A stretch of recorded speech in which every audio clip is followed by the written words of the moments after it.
Part 5. I would be quite happy to continue and to show here the whole chain of other truths that I have deduced from these first ones. But because in order to do this, it would now be unnecessary for me to speak about many questions that are a matter of controversy among the learned, with whom I have no desire to get into any quarrel. I believe it will be better for me to abstain from this and to state only in a general way what these questions are, in order to let those who are wiser judge whether it would be useful for the public to be more particularly informed about them. I have always remained firm in the resolution I had made not to suppose any principle but the one I have just used to demonstrate the existence of God and of the soul, and not to accept anything as true that did not seem to me clearer and more certain than the demonstrations of the geometers had hitherto seemed. And nevertheless, I dare say not only that I have found a means of satisfying myself within a short time regarding all the principal difficulties commonly treated in philosophy, but also that I have noted certain laws that God has so established in nature, and of which he has impressed in our souls such notions, that after having reflected sufficiently on these matters, we cannot doubt that they are strictly adhered to in everything that exists or occurs in the world. Moreover, in considering the consequences of these laws, it seems to me that I have discovered many truths more useful and more important than all that I had previously learned or even hoped to learn. But because I have tried to explain the principal ones among these truths in a treatise that certain considerations prevented me from publishing, I could not make them better known than by stating here in the summary form when the treatise contains. I had intended to include in it everything that I thought I knew before writing it down concerning the nature of material things, but just as painters who are unable to represent equally well on a flat surface all the various sides of a solid body, choose one of the principal sides which they place alone facing the light of day, and by darkening the rest with shadows, make them appear only as they can be seen by someone who is looking at the principal side. Just so, fearing I could not put into my discourse everything I had in mind about it, I undertook in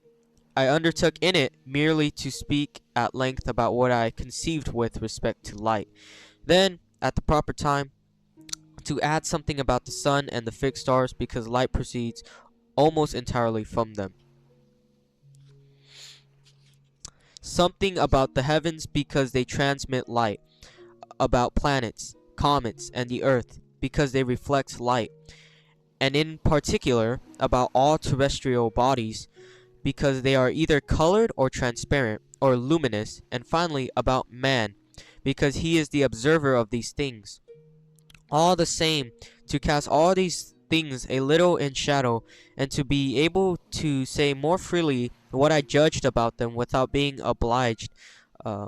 either to follow or to refute the opinions that are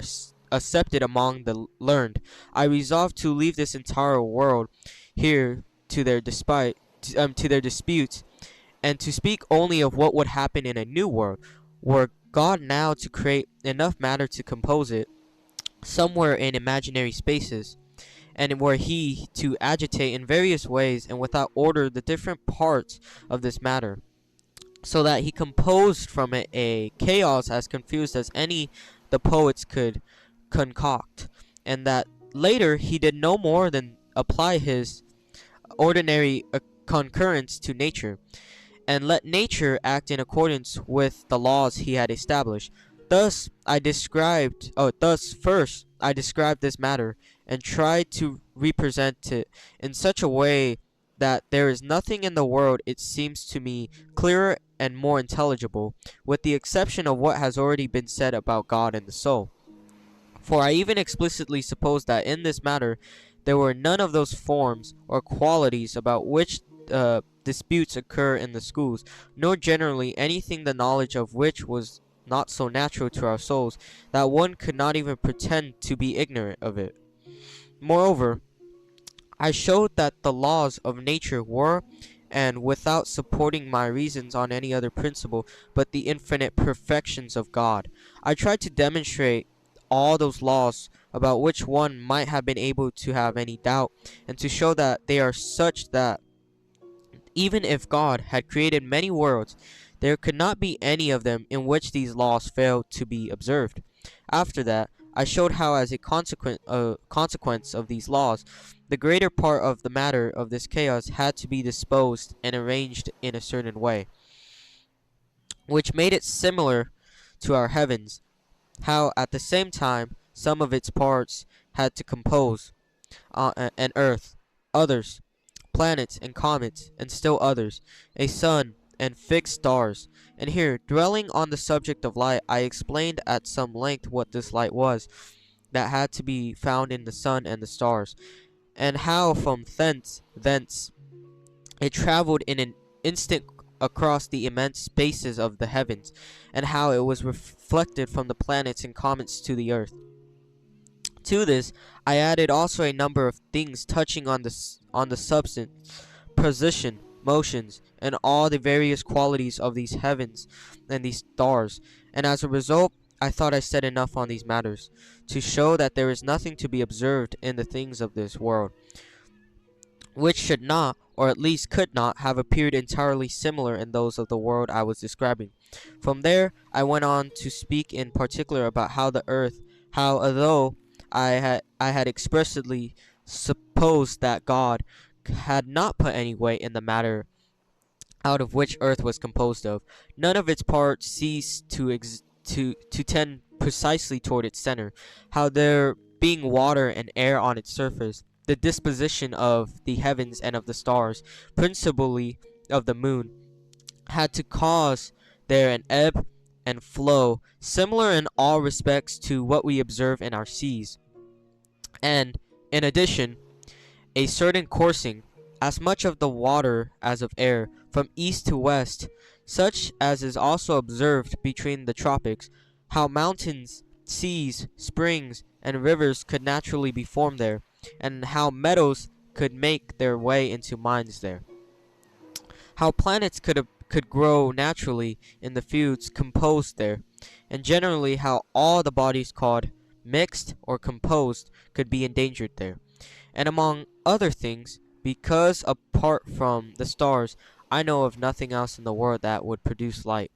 except fire. I tried to make very clearly and understood all that belonged to its nature, how it is made, how it is nourished, how sometimes it has only heat but no light, and sometimes only light but no heat, how it can introduce various colors and various other qualities into various bodies, how it melts some bodies and hardens others, how it can consume nearly all of them or turn them into ashes and smoke, and finally, how from these ashes, merely by the force of its action, it produces glass. For since this transmutation of ashes into glass seemed to me to be as awesome as any other that occurs in nature, I took particular pleasure in describing it. Yet I did not want to infer from all these things that this world has been created in the manner I was proposing, for it is much more likely that from the beginning God made it such as it had to be. But it is certain, and this is an opinion commonly accepted among theologians, that the action by which God preserves the world is precisely the same as that by which he created it. So that, even if, in the beginning, he had never given it any other form at all but that of a chaos, provided he established the laws of nature and bestowed his concurrence in order for nature to function just as it does ordinarily, one can believe without doing injustice to the miracle of creation that by this means alone all the things that are purely material could over time have been rendered such as we now see them, and their nature is much easier to conceive when one sees them coming to be little by little in this manner than when one considers them only in their completed state. From the description of inanimate bodies and plants, I passed to that of animals, and in particular to that of human beings. But because I did not yet have sufficient knowledge of them to speak of them, in the same manner as I did of the rest, that is to say, by demonstrating effects from causes, and by showing from what seeds and in what manner nature must produce them, I contented myself with supposing that God formed the body of a man exactly like one of ours, as much in the outward shape of its members as in the internal arrangement of its organs, without composing it out of any material but the type I had described, and without putting into it at the start any rational soul or anything else to serve there as a vegetative or sensitive soul, but merely kindled in the man's heart one of those fires without light which I had already explained, and which I did not at all conceive to be of a nature other than what heats hay when it has been stored before it is dry, or which one makes new wines boil when they are left to ferment after crushing. For on examining the functions that could as a consequence to be in this body, I found there precisely all those things that can be in us without our thinking about them, and hence without our souls contributing to them, that is to say, that part distinct from the body, of which it has been said previously that its nature is only to think. And these are all the same features in which one can say that animals lacking reason resemble us, but I could not on that account find there any of those functions, which, being dependent on thought, are the only ones that belong to us as men, although I did find them later uh although I did find them all later on, once I had supposed that God created a rational soul and joined it to this body in a particular manner that I described. But in order that one might be able to see how I treated this matter there, I want to place here the explanation of the movement of the heart and of the arteries, because this being the first and the most general movement that one observes in animals, on the basis of it one will easily judge what one ought to think about all the others. And in order that there might be less difficulty in understanding what I shall say on the matter, I would I would like those who are not at all versed in anatomy to take the trouble, before reading this, to have the heart of some large animal that has lungs dissected in their presence, for such a heart is in all respects sufficiently similar to that of a man, and to be shown the two chambers or cavities that are in it. First, there is the one on the right side of the heart, into which two very large tubes lead, namely the vena cava, which is the principal receptacle of the blood, and which is like the trunk of a tree, of which the other veins of the body are the branches, and the arterial vein, which has thus been rather ill named, because it is, in effect, an artery, which, taking its origin from the heart, divides up after leaving the heart into many branches that go on to be spread throughout the lungs. Then there is the chamber or cavity on the left side, into which two tubes lead in the same fashion, which are as large as or larger than the preceding ones, namely the venous artery, which has also been ill named, since it is nothing but a vein which comes from the lungs, where it is divided into many branches interlaced with those of the arterial vein, and with those in the passageway called the windpipe, through which the air one breathes enters, and the great artery, which on leaving the heart sends its branches throughout the body. I would also like those who are not versed in anatomy to be carefully shown the 11 little membranes that, like so many little doors, open and shut the four openings in the two cavities, namely 3 at the entrance to the vena cava, where they are so disposed that they cannot in any way prevent the blood it contains from flowing into the right cavity of the heart, and yet completely prevent it from being able to leave it. 3 at the entrance to the arterial vein, which, being arranged totally in the other direction, readily permit the blood in this cavity to pass into the lungs, but do not permit any blood in the lungs to return there. Likewise, 2 others at the entrance to the venous artery, which let blood flow from the lungs into the left cavity of the heart but block its return, and 3 at the entrance to the great artery, which permit blood to leave the heart but prevents it from returning there. And there is no need at all to search for any other reason for the number of membranes except that the opening of the venous artery, being oval-shaped because of its location, can conveniently be closed with 2, while the other openings, being round, can better be closed with 3. Further, I would like to make them consider that the great artery and the arterial vein are of a much harder and firmer constitution than the venous artery and the vena cava, and that these latter two become enlarged before entering the heart, and there form, as it were, sacs, called the auricles of the heart, which are made of flesh similar to that of the heart, and that there is always more heat in the heart than anywhere else in the body. And finally, that this heat is able to bring it about that if a drop of blood enters its cavities, it promptly expands and is dilated, just as all liquids generally do when one lets them fall drop by drop into some vessel that is very hot. For after that, I have no need to say anything else in order to explain the movement of the heart, except that when its cavities are not full of blood, blood necessarily flows from the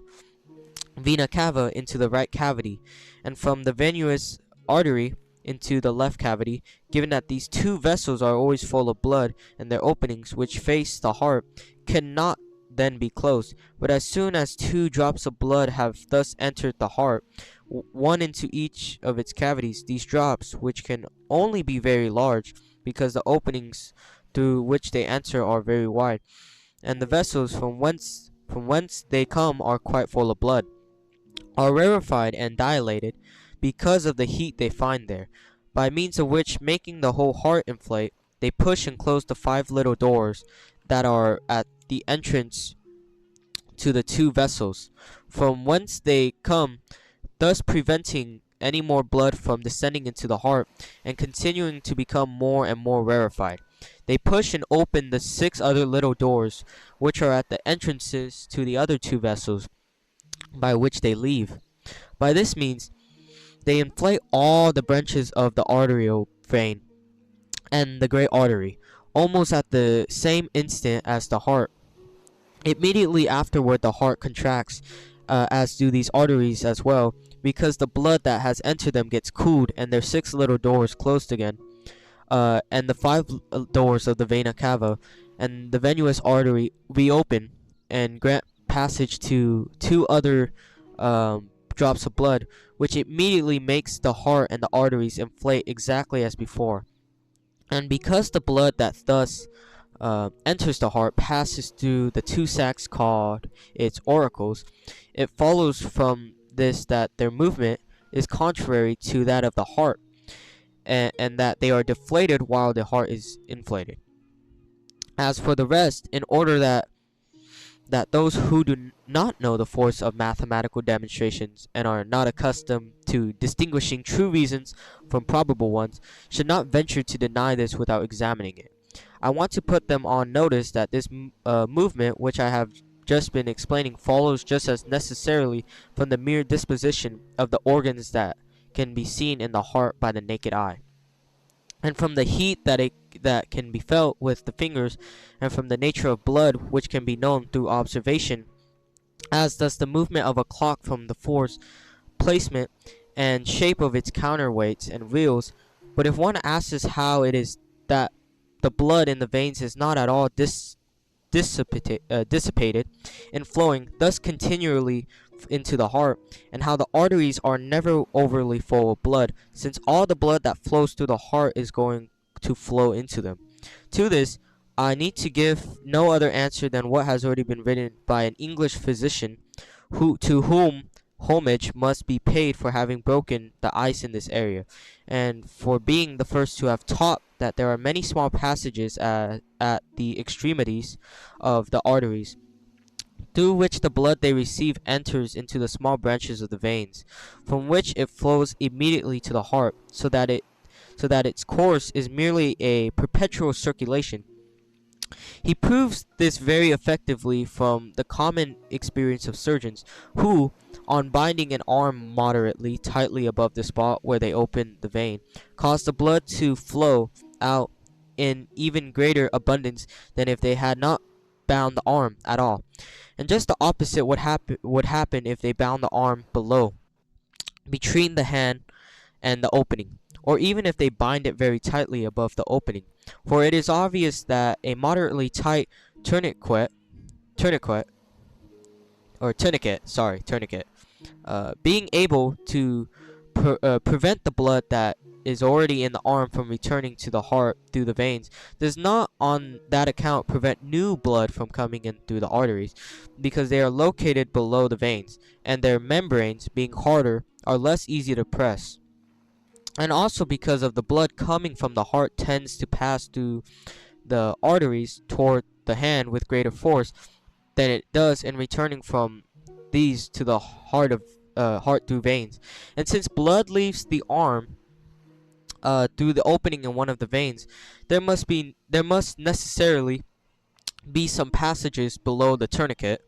that is to say, toward the extremities of the arm, through which it could come from the arteries. He also proves quite effectively what he says regarding the circulation of blood by referring to certain small membranes that are so disposed in various places along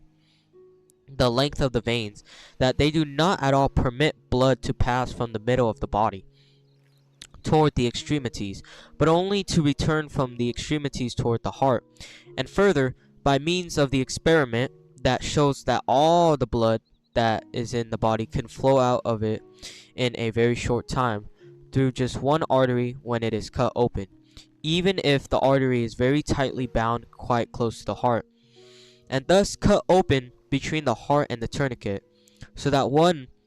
would have no basis for imagining that the blood had flowed out, that the blood that had flowed out came from somewhere else. But there are many other things that attest to the fact that there are that the true cause of this movement of blood is, as I have said. First, the difference that one notices between the blood leaving the veins and the blood leaving the arteries can result only from the fact that the blood is rarefied and, as it were, distilled. In passing through the heart, it is thinner, livelier, and warmer just after having left the heart. That is to say, while it is in the arteries, than it is shortly before it enters the heart. That is to say, while it is in the veins, and if one takes note of it, one will find that this difference is more readily apparent near the heart, and not at all so much in those places furthest removed from the heart. Then the hardness of the membranes of which the arterial vein and the great artery are composed shows well enough that the blood beats against them with more force than it does against the veins. And why would the left cavity of the heart and the great artery be larger and wider than the right cavity and the arterial vein? Unless it is because the blood in the venous artery, having been only in the lungs after having passed through the heart, is thinner and is more forcefully and more easily rarefied than what comes immediately from the vena cava. And what can physicians divine from taking the pulse if they do not know that as the blood changes its nature, it can be rarefied by the heat of the heart, more or less strongly and more or less quickly than before. And if one examines how this heat is communicated to the other members, must one not admit that it is by means of the blood, which on passing through the heart is reheated there, and from there is spread throughout the whole body? It follows from this that if one removes the blood from some part of the body, one thereupon also removes the heat. And even if the heart were as hot as a piece of glowing iron, it would not be enough to reheat the feet and hands as much as it does. If it did not continuously send new blood to them, then too it is also evident from this that the true function of respiration is to bring enough fresh air into the lungs to cause the blood which comes there from the right cavity of the heart, where it has been rarefied and, as it were, changed into vapors, immediately to be condensed and to be converted once again into blood before returning to the left cavity. Without this process, the blood could not properly aid in feeding the fire that is in the heart. This is confirmed because one sees that animals without lungs have but one single cavity in their hearts, and that children who cannot use their lungs while enclosed within their mother's womb have an opening through which blood flows from the vena cava into the left cavity of the heart, as well as a tube through which blood goes from the next arterial vein to the great artery without passing through the lungs. Next, how would digestion take place in the stomach if the heart did not send heat there through the arteries, and with it some of the most fluid parts of the blood, which help dissolve food that has gone there? And is it not easy to understand the action that changes the juice of this food into blood if one considers that, in passing and repassing through the heart, it is distilled perhaps more than 100 or 200 times a day? And is anything else needed to explain nutrition and the production of various humors that are in the body, except to say that the force with which the blood, in being rarefied, passes from the heart toward the extremities of the arteries, makes some of its parts stop in those parts of the members where they are found, and there take the place of others that they expel from there, and that, according to the situation or the shape or the smallness of the pores they encounter, some of the parts of the blood tend to go to certain places rather than the others, in just the same way that anyone can have various sieves of different fineness serve to separate out different grains from one another. And finally, what is most remarkable in all this is the generation of the animal spirits, which are like a very subtle wind, or rather like a very pure and lively flame that rises continuously in great abundance from the heart to the brain, and from there goes through the nerves into the muscles, and gives movement to all the members. The parts of the blood that are the most agitated and penetrating, and are thus the best suited to compose these spirits, are going to move toward the brain rather than elsewhere. And there is no need to imagine any reason for this other than that the arteries that carry these parts of the blood, there are those that come from the heart in the straightest line of all, and that, according to the laws of mechanics, which are the same as those of nature, when a number of things tend to move together in the same direction, where there is not enough room for all of them, as when the parts of the blood leaving the left cavity of the heart tend toward the brain, the weakest and least agitated must be pushed aside by the strongest, which by this means arrive there alone. I had provided a sufficiently detailed explanation for all these things in the treatise that I had previously intended to publish, and then I had shown what the constitution of the nerves and muscles of the human body must be in order to make the animal spirits within them have the force to move its members, as when one observes that heads, shortly after being severed, still move about and bite the earth, even though they are no longer alive. I had also shown what changes must take place in the brain in order to cause wakefulness, sleep, and dreams, how light, sounds, odors, tastes, and heat, and all other qualities of external objects can imprint various ideas there through the mediation of the senses, how hunger, thirst, and the other internal passions can also send their ideas there. What part of them needs to be taken there for the common sense, where these ideas are received, for the memory which preserves them, and for the imagination which can change them in various ways and compose new ones out of them, and by the same means distributing the animal spirits into the muscles, make the members of this body move in different ways, and in a manner appropriate to these objects that present themselves to the senses and to the internal passions that are in the body, as our body can, without their being guided by the will. This will in no way seem strange to those who are cognizant of how many different automata or moving machines the ingenuity of men can make without, in doing so, using more than a very small number of parts in comparison with the great multitude of bones, muscles, nerves, and arteries and veins, and all the other parts which are in the body of each animal. For they regard this body as a machine which, having been made by the hands of God, is incomparably better ordered and has within itself movements far more wondrous than any of those that can be invented by men.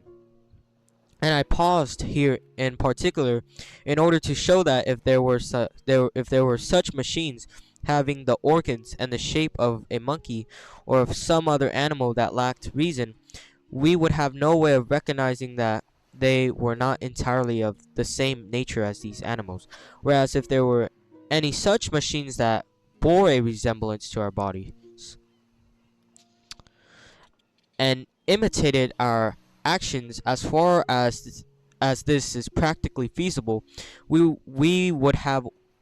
always two very certain means of recognizing that they were not at all for that reason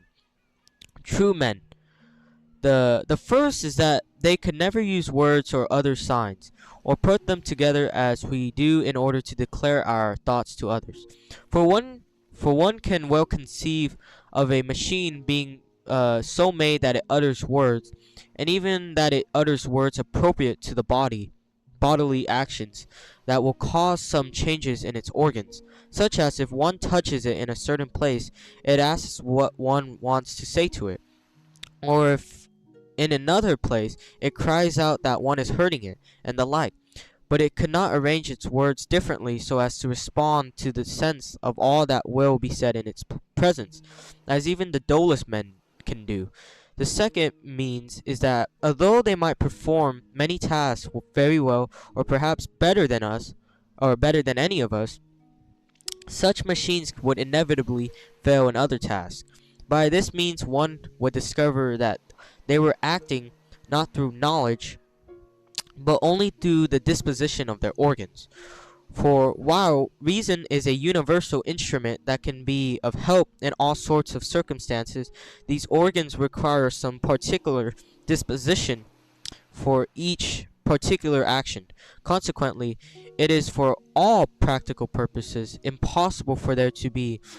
enough different organs in a machine to make it act in all the different contingencies of life, in the same way as our reason makes us act. Now, by these two means, one can also know the difference between men and beasts, for it is rather remarkable that there are no men so dull and so stupid, excluding not even the insane, that they are incapable of arranging various words together, and of composing from them a discourse by means of which they might make their thoughts understood, and that, on the other hand, there is no other animal at all, however perfect and pedigreed it may be, that does the like. This does not happen because they lack the organs, for one sees that magpies and parrots can utter words just as we can, and yet they cannot speak as we do. That is to say, by testifying to the fact that they are thinking about what they are saying. On the other hand, men born deaf and dumb, who are deprived of the organs that aid others in speaking just as much as, or more than beasts, are wont to invent for themselves various signs by means of which they make themselves understood to those who, being with them on a regular basis, have the time to learn their language. And this attests not merely to the fact that beasts have less reason than men, but that they have none at all. For it is obvious it does not need much to know how to speak, and since we notice as much inequality among animals of the same species as among men, and that some other easier to train than others, it is unbelievable that a monkey or a parrot that is the most perfect of its species would not equal in this respect one of the most stupid children, or at least a child with a disordered brain, if their soul were not of a nature entirely different from our own. And we should not confuse words with the natural movements that attest to the passions and can be imitated by machines as well as by animals, nor should we think, as did some of the ancients, that beasts speak, although we do not understand their language. For if that were true, since they have many organs corresponding to our own, they could make themselves as well as understood by us as they are by their fellow creatures. It is also a very remarkable phenomenon that although there are many animals that show more skill than we do in some of their actions, we nevertheless see that they show none at all in many other actions. Consequently, the fact that they do something better than we do does not prove that they have any intelligence, for were that the case, they would have more of it than any of us, and would excel in everything, but rather it proves that they have no intelligence at all, and that it is nature that acts in them, according to the disposition of their organs, just as we see that a clock composed exclusively of reels and springs can count the hours and measure time more accurately than we can with all our carefulness. After that, I described the rational soul, and showed that it can in no way be derived from the potentiality of matter, as can the other things I have spoken of it, but rather that it must be expressly created, and how it is not enough for it to be lodged in the human body like a pilot in a ship, unless perhaps in order to move its members, but rather that it must be more closely joined and united to the body in order to have, in addition to this, feelings and appetites similar to our own, and thus to constitute a true man as to the rest. I elaborated here a little on the subject of the soul, because it is of the greatest importance, for after the error of those who deny the existence of God, which I think I have sufficiently refuted, there is none at all that puts weak minds at a greater distance from the straight path of virtue than to imagine that the soul of beasts is of the same nature as ours, and that, as a consequence, we have nothing to fear or to hope for after this life any more than do flies and ants. On the other hand, when one knows when one knows how different they are, one understands much better the arguments which prove that our soul is of a nature entirely independent of the body, and consequently that it is not subject to die with it. Then, since we do not see any other causes at all for its destruction, we are naturally led to judge from this that it is immortal. That is the end of part 5. Thank you.